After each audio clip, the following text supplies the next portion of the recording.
वृक्ष की ओर बढ़ते कदम। एक छोटे से गांव में जहां हरियाली से घिरे खेत और तालाब थे, वहां एक लड़का था जिसका नाम आदित्य था।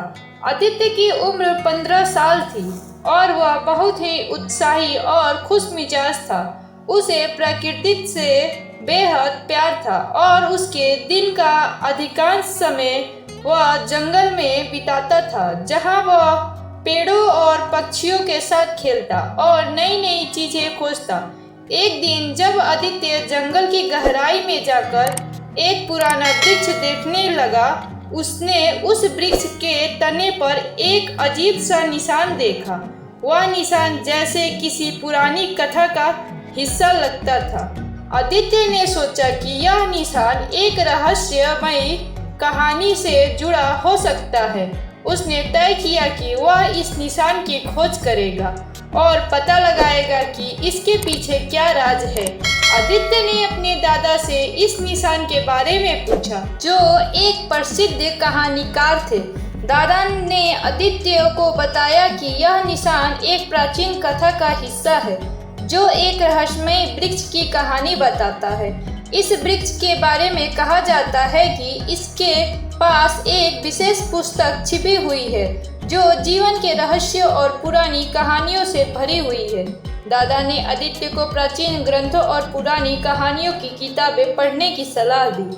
आदित्य ने दादा की सलाह मानी और किताबों में गहराई से अध्ययन करना शुरू किया।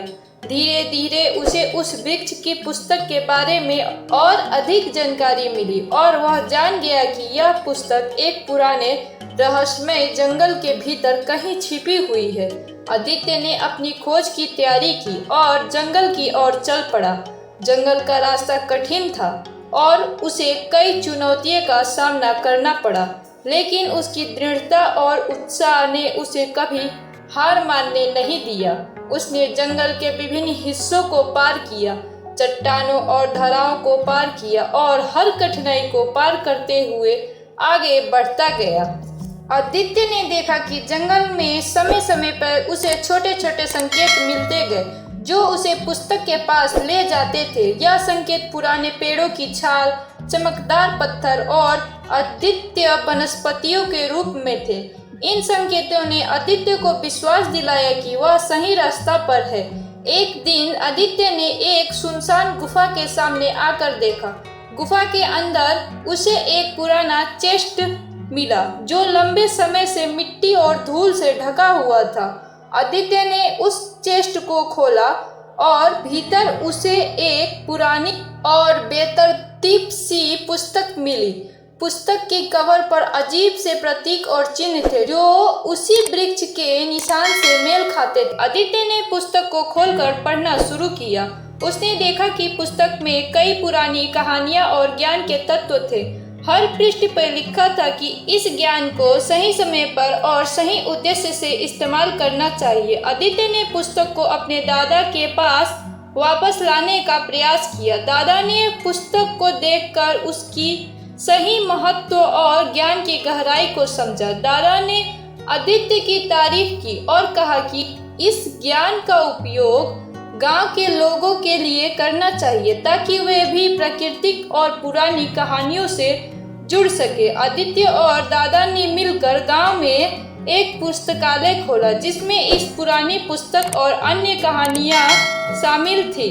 गांव के लोग भी इस ज्ञान का उपयोग करने लगे और उन्होंने अपने जीवन को और बेहतर बनाने की कोशिश की। आदित्य ने यह सीखा कि सही ज्ञान और सच्चे उद्देश्य से किया गया काम लोगों की जिंदगी में सकारात्मक बदलाव ला सकता है।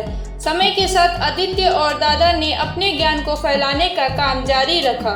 उन्होंने अन्य गांव और शहरों में भी पुस्तकालय और सांस्कृतिक कार्यक्रम आयोजित किए, जहां लोग प्राचीन कहानियां और ज्ञान से जुड़ सके।